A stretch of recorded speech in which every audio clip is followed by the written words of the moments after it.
Well, this evening we are going to talk a little bit about epilepsy, and particularly psychogenic forms of epilepsy.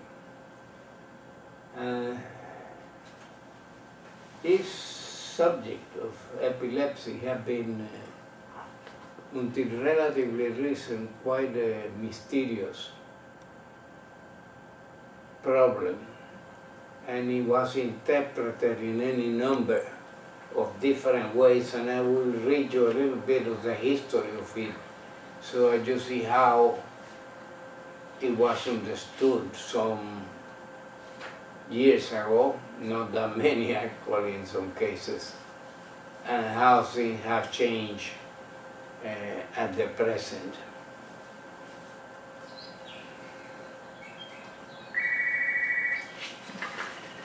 This is, as you see, psychogenic non-epileptic seizures.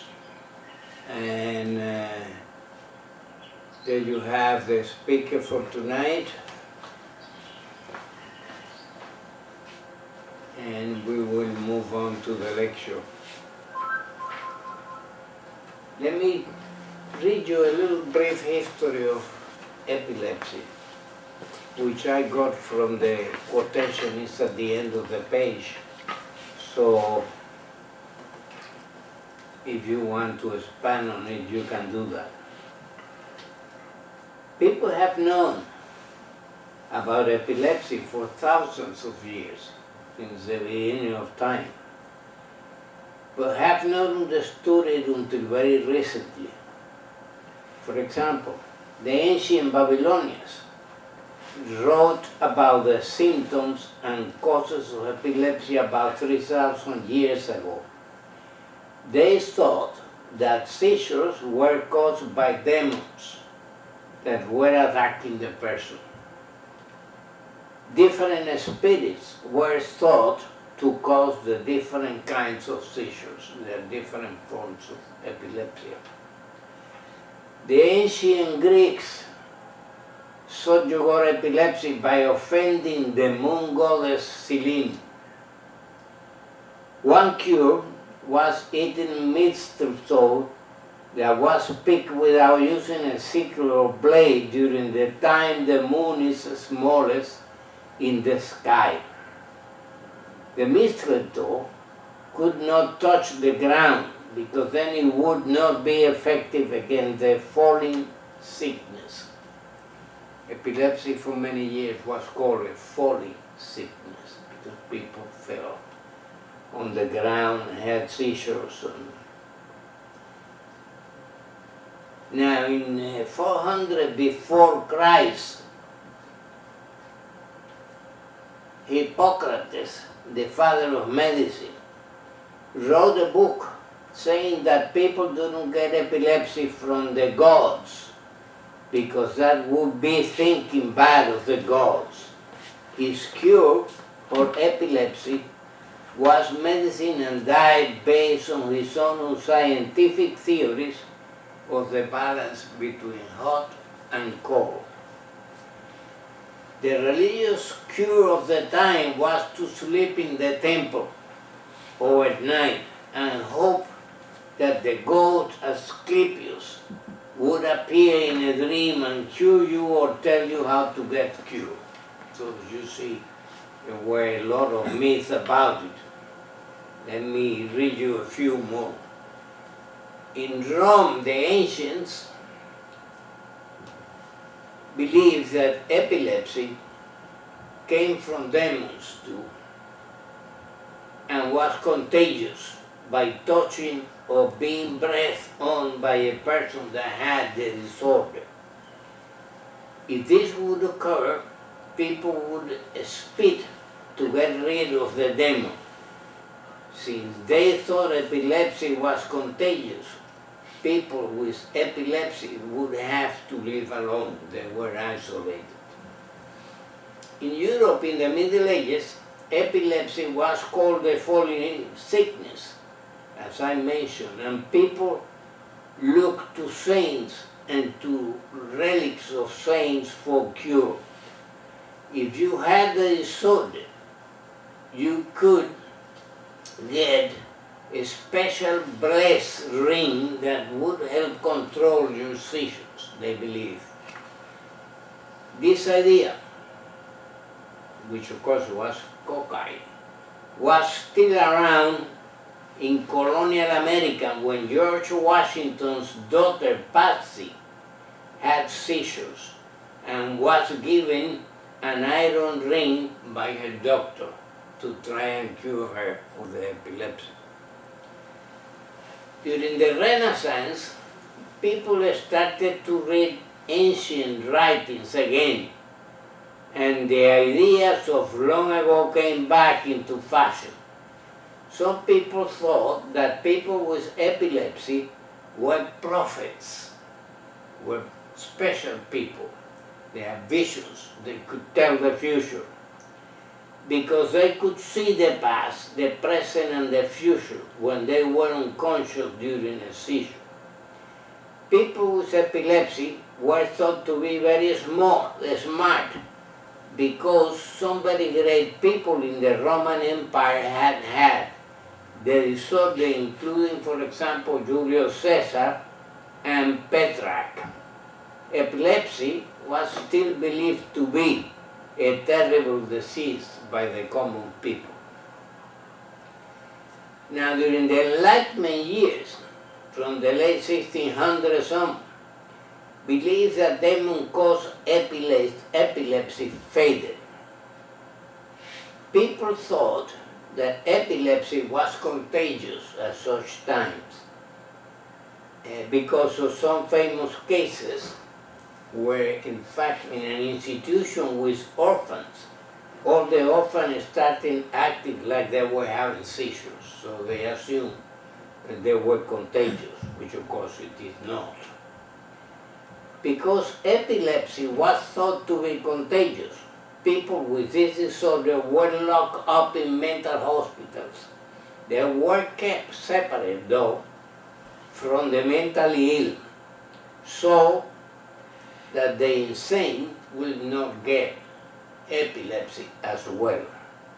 In modern times, people with epilepsy were not allowed to marry or have children. In Nazi Germany, for example, and even in America in the 20s, they were given an operation to prevent them from ever having children. Medicines such as potassium bromide and phenobarbital were invented and helped people not to have seizures. Bromides had bad side effects, but allowed some people with this disorder to live a normal life. Phenobarbital was better, but it did not help everyone. And nowadays, as you know, there is quite an array of medication that can be used to treat this disorder very successfully. Now, in more recent times, scientific discoveries about the brain and how it works allow us to make drugs that work better and help people with this disorder to live normal life for the most part. Unfortunately, some people still have strange ideas about the disorder. The American with Disabilities Act made it illegal to discriminate against people with epilepsy in the workplace, but that was not the case early on. For information about new treatments for this disorder, you can see the biochemistry of epilepsy page, which, as I told you, is in the web page in the internet, and there is a lot of information that you can gather from there. Now, what is PNES? And that obviously stands for Psychogenic Non-Epileptic Seizures.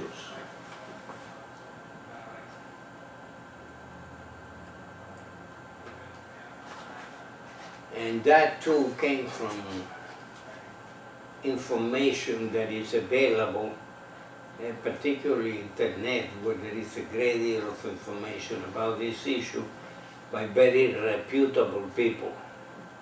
So what is it? It is a specific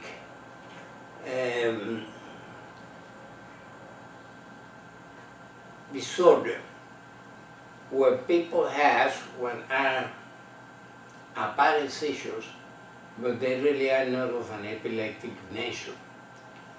And it's not that the electroencephalograms are normal, which will of course tend to point in the direction of psychogenic epilepsy. That's not an absolute criteria, because many people with epilepsy have in fact normal EEG, so that's a problem. So essentially that's what it is. Now, what causes it? Practically anything can cause psychogenic non-epileptic seizures. In fact, this is a form of hysterical conversion, and it used to be quite frequently 30, 40 years ago. It's now still to be seen, not infrequently, but not with the frequency of that many years ago. And of course, it's still the same kind of problem. It's a hysterical conversion symptom, and I will tell you a little more about it. In terms of what causes it, practically anything can cause it. To give you just a few things, traumatic events of different types can cause it, such as physical abuse, sexual abuse, incest, divorce, death of a loved one, or other great loss or sudden change can be identified with many patients at the event that trigger off the psychogenic non-epileptic seizures. Now, the best diagnostic method is not easy to diagnose by any means, and is frequently goes undiagnosed and treated as if it were a genuine epileptic problem. As you will see in a moment, as many as 30% of people who doesn't respond well to the modern treatments for seizures may be suffering in fact from this disorder, and that's a very large number of people. Now, it's not easy to diagnose clinically in some cases because it really resembles pretty much the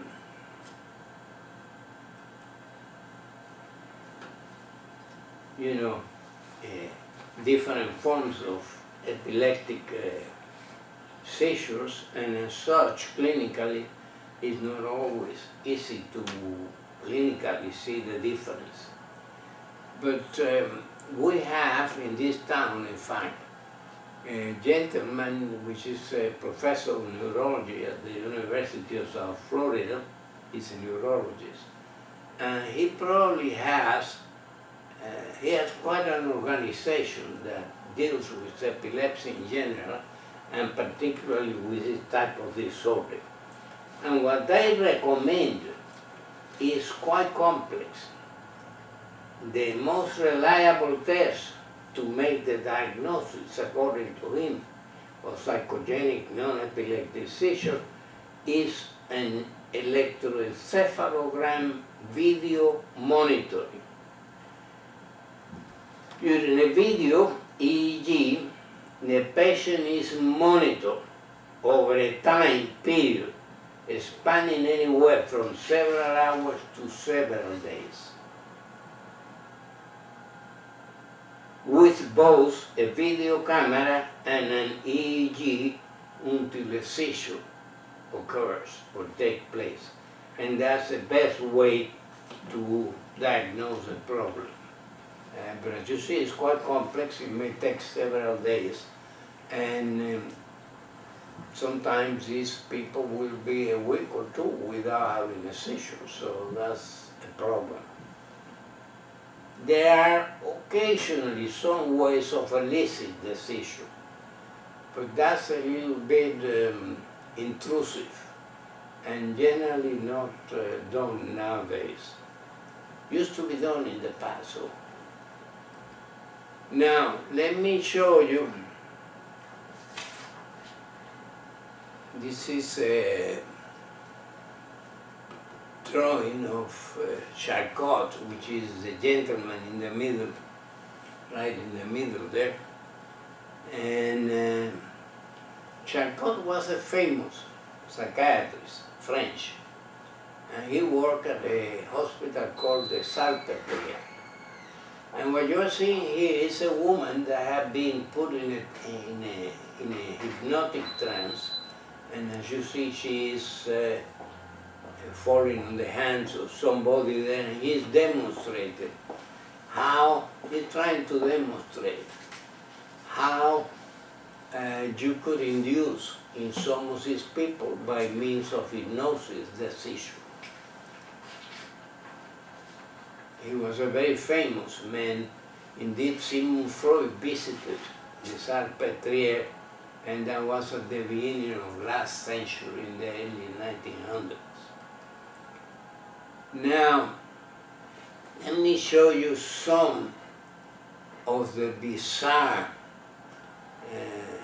attacks of what was called grand hysteria by Charcot. Here you see a gentleman on a bed, and you see the position that he has acquired that may or may not be accompanied by seizures. And you see it's quite bizarre, and you certainly know what happened in a true epileptic disorder. Let me show you some of this. You have here another. It's called the grand hysteria because it's a conversion symptom, but it's supposed to be an epileptic seizure. Now, you will never see a true epileptic seizure that looks like this. But that was, let me tell you, not uncommon in the past. It's for many years, 40, 50 years ago, you saw very strange things in this regard. They are not as frequent today as they were, and I will try to tell you a little bit about it. Here you have another diagram of somebody who is supposed to be having an epileptic seizure, and you see his position, which is not by any means typical of a true grand mal seizure, or any other form for that matter.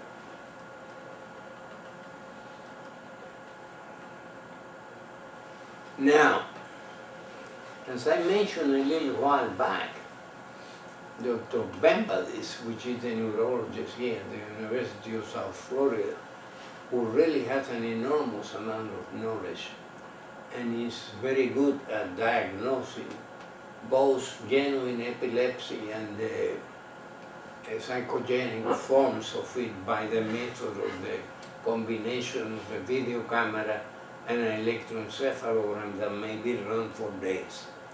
According to him, around 26 to 30% of patients with refractory seizures, in other words, people that doesn't respond to the present day medications, have mostly psychogenic seizures. And he sees a large number of patients with this disorder. Now, psychiatrists nowadays, generally, we don't see this type of patient any longer. We used to, but nowadays they are referred to neurologists, and more so since the advent of EEG equipment that of course became a way of being more able to accurately diagnose the disorder.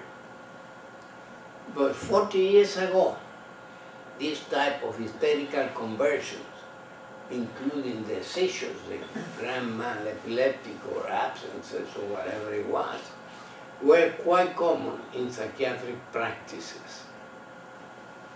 You saw this frequently. I remember seeing any number of these patients. Now,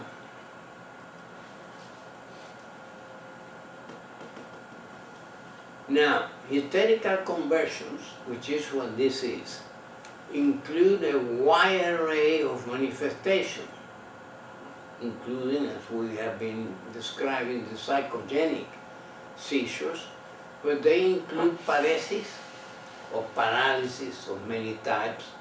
It could be paraplegic, quadriplegic, paralysis of an arm,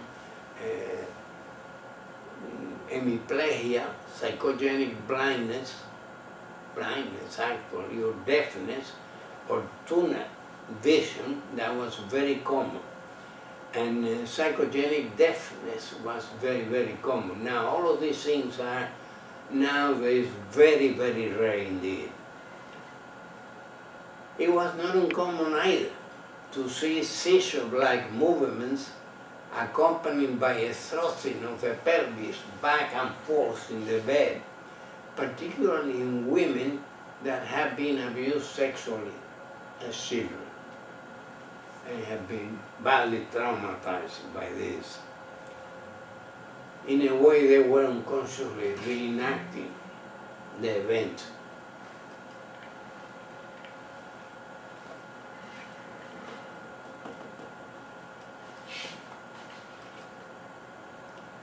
Now, as I was telling you, conversions are not as common today as they have been. And they have been supplanted by other forms of expression of psychopathology. So the reason for that are difficult to explain and are not completely clear. In a way, it has something to do with the fact that they were described in great detail, and so it was more difficult for people to hide behind it, because you must understand that these people that have these problems are not malingering at all. They are not, trying to mislead you. They really believe they have this problem. Now, what has come in its place is such things as hysterical character disorder rather than conversion symptoms, or borderline personalities that can be quite disturbed, but doesn't necessarily lead to seizures, or depression and things of that kind that have come to take their place, that in the past was commonly seen as a conversion symptom.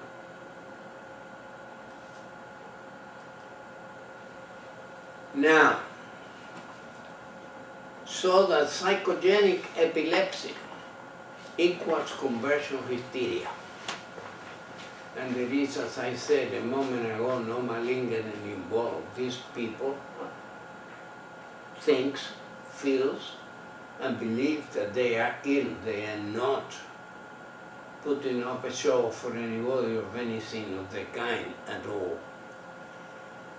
The definition of conversion hysteria is essentially symptoms of a certain type that result from psychological forces that are in conflict and clash with one another, and as a result of the clash there is a compromise formation. I'll show you in a moment a diagram that describes that reasonably well.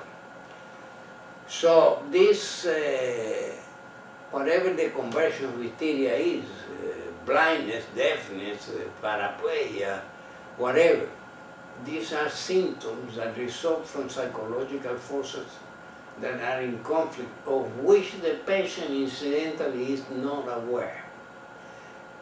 In a conflict of this type, there have to be two sides to it, and the patient is never aware of the two sides. He may be aware of one of the sides, but not of both of them.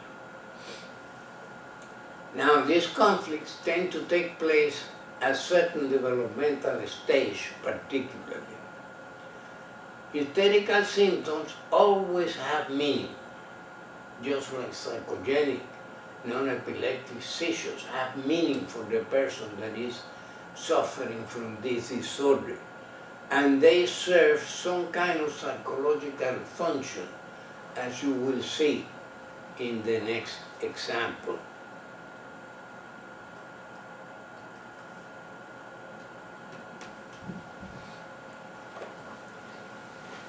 The symptom or symptoms frequently, in fact, represent symbolically the psychological forces that are in conflict.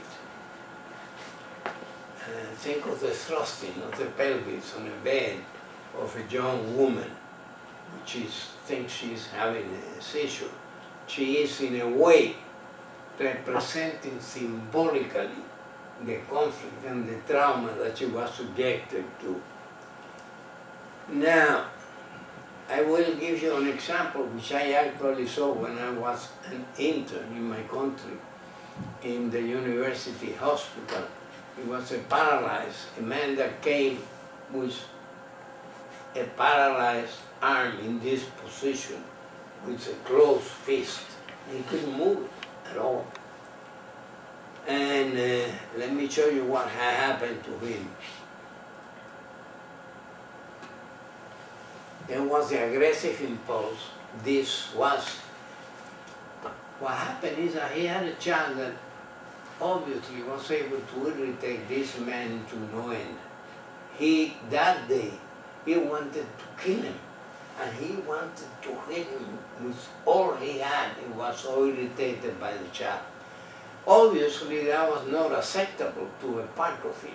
He was a child, and he didn't want really to kill him, though he felt like he wanted to. So as you see, the aggressive impulse of hitting this child is really bad to end him, and the objection to it on the other side, yeah? The objection to it. And then you see the resultant, which is a compromise formation. It was a paralyzed arm with a fist closed. And as you see, that represented both the wish to hit the child and the objection to doing it was symbolized in this arm in this fashion, because he meant he wanted to hit, but he couldn't do it. So that was it.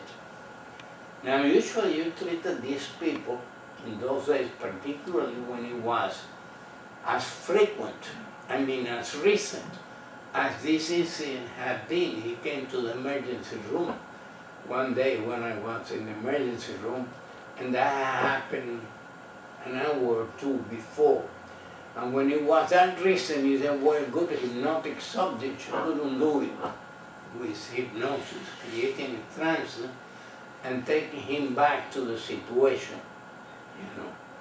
And but as you see, this is what it is. That's forces in conflict and compromise formation. And typically, in the symptom that is produced, both sides tend to be represented.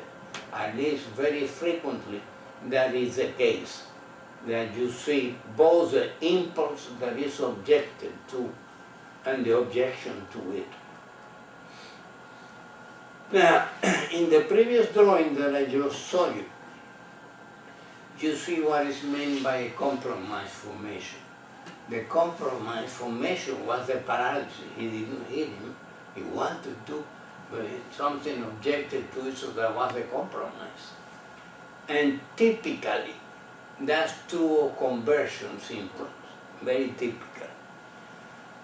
So they represent as well a solution to a psychic conflict. But a better, more adaptive solution must be found. It's obviously there was a solution in the sense that he didn't really hit the child, which would have been quite wrong. He meant to really hurt him. But as you see, it's not a very adaptive solution to end with a paralyzed arm and a fist that you cannot use. So obviously, a more adaptive solution than that one needs to be found.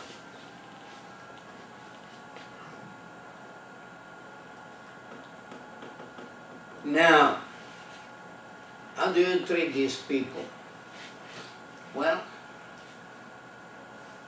once you have the diagnosis, which sometimes you don't, these people are frequently treated with anti-epileptic drugs for years, sometimes. It takes somebody with the skill of Dr. Bembadis to really make the difference and diagnose them. But in the past, they were treated by means of suggestive means. These people that produces this type of reaction, the conversion wisteria reaction, is generally speaking highly suggestible and may be a very good hypnotic subject. Not always, but frequently. So in the past, you use direct suggestion, just talking to the patient. You use placebos, as if were effective medication against the paralysis of the arm, and sometimes that will work. And or you use hypnotic suggestions.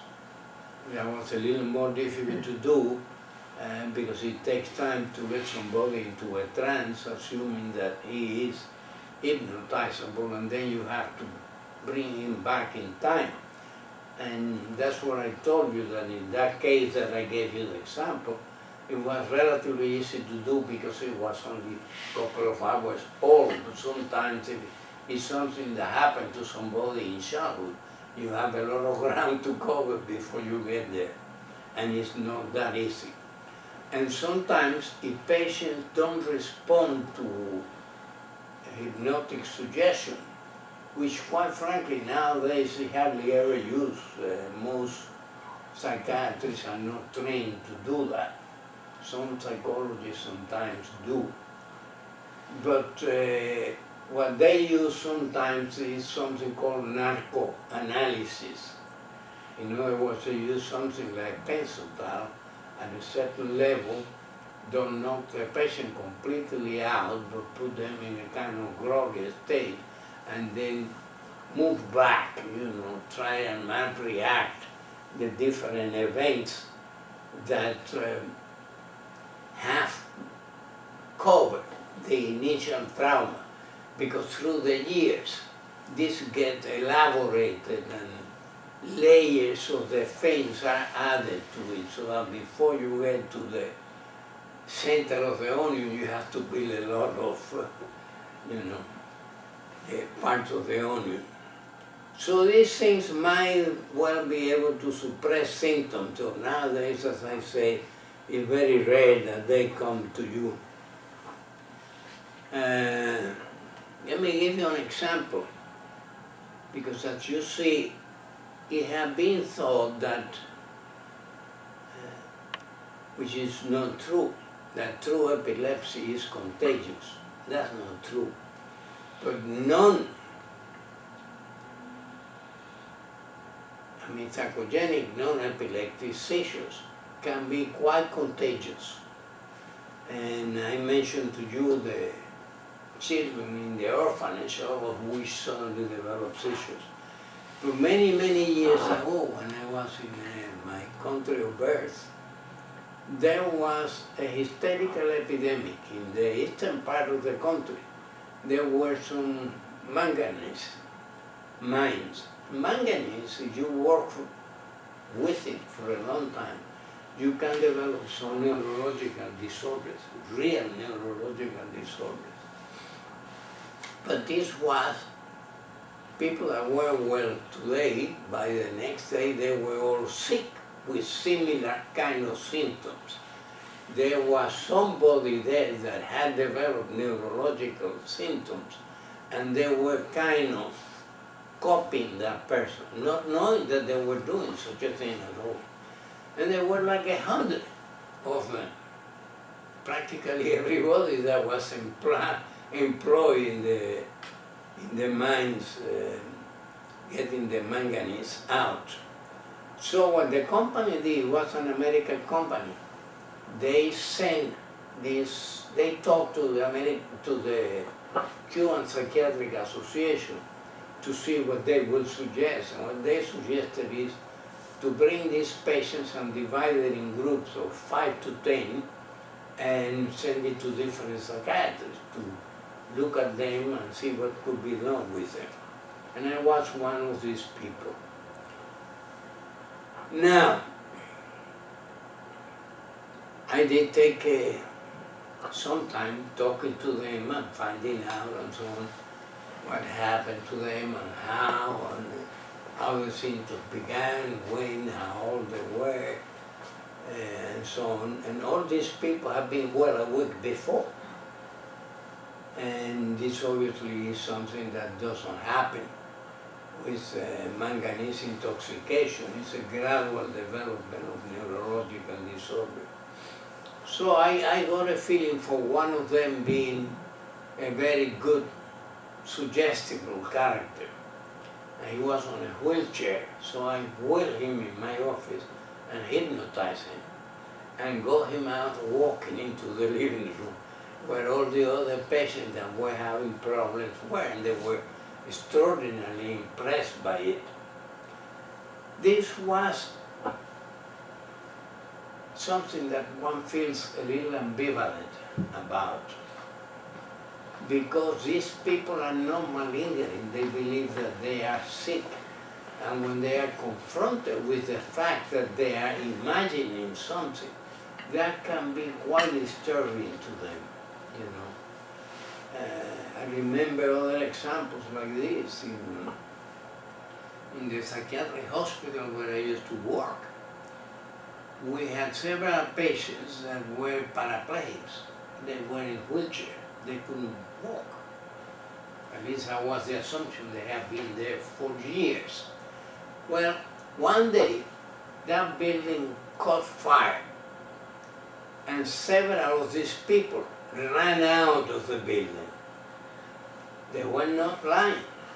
I can tell you that they were extraordinarily depressed afterwards. And I think there were 3 or 4 of them, and 1 or 2 of them committed suicide because they couldn't deal with the fact that all these years of their life they had been in a wheelchair when in fact they could walk, you know. So you have to be careful when you deal with these patients, how you approach the problem, how you confront the problem, how you convey what is happening to them and so on.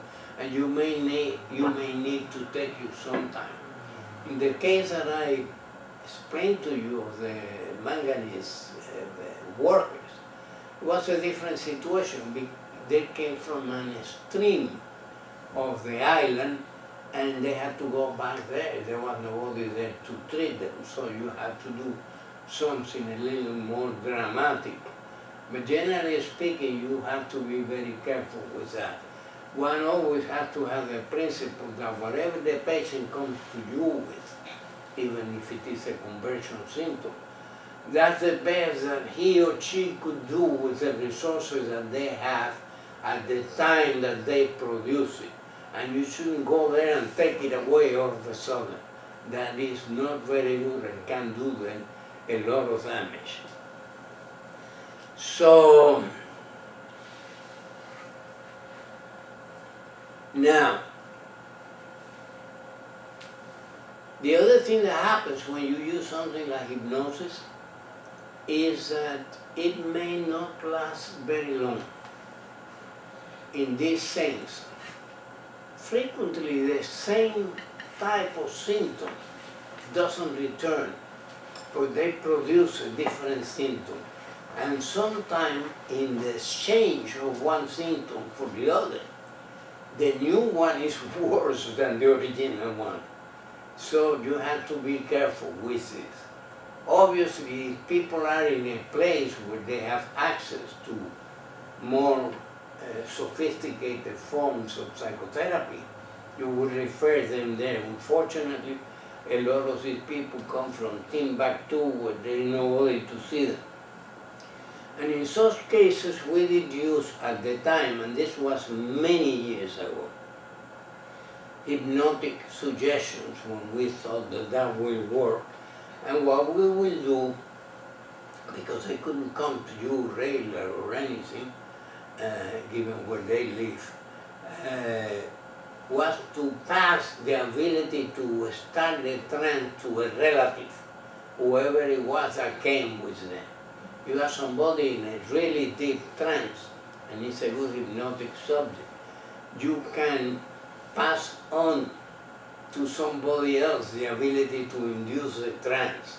In other words, when you have a good hypnotic subject, you don't need to go through the whole paraphernalia of inducing the hypnosis again.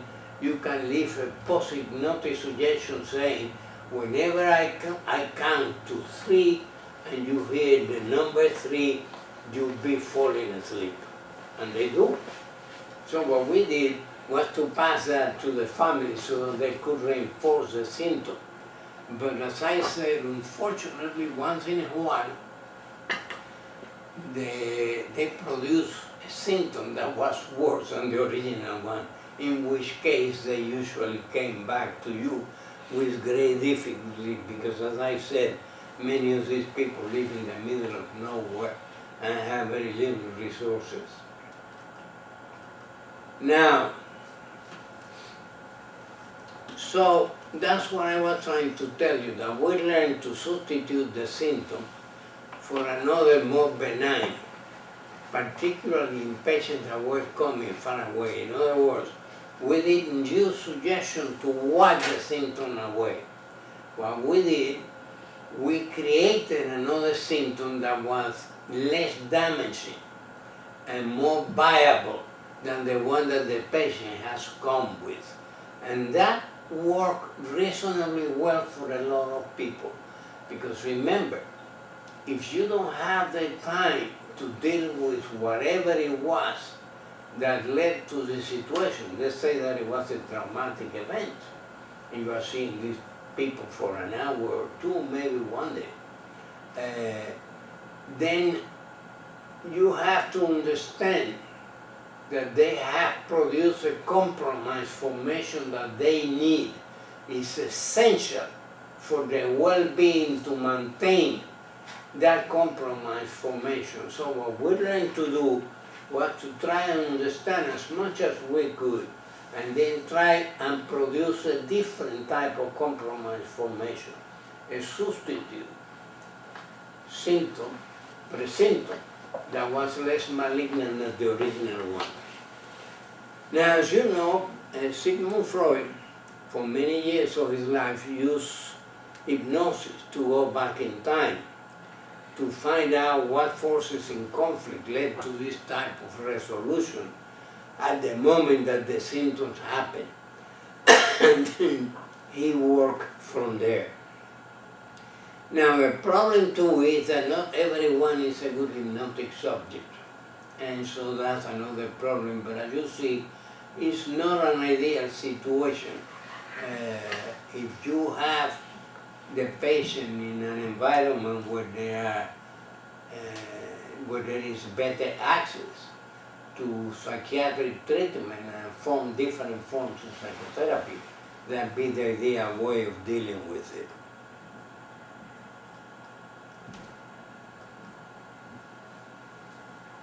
Now, you can use different forms of psychotherapy. You can use dynamic forms of psychotherapy. Psychoanalytic-based psychotherapy is very effective, particularly when there are traumatic situations. Or you can use cognitive behavior therapy or narcoanalysis, as I told you, or you use a drug to regress a patient in time and things of that kind. That, of course, is a little more risky. Whenever you introduce something like that, you may have some problems. Now, many hysterical conversions do take place in somewhat primitive and uneducated people, but not only. Anybody can produce that. But it used to be more common in people that were less educated, more primitive, and had less opportunities in life. This type of patient may not lend itself as well for dynamic forms of psychotherapy when they were that limited and had that many difficulties.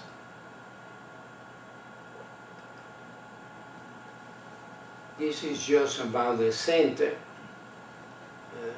Essentially, that's the end of the lecture. But as you know, those of you that are familiar with the web page, there are well over 100 lectures on mental health issues by very distinguished people that you can see for free and download. And that's the end. Thanks for your interest.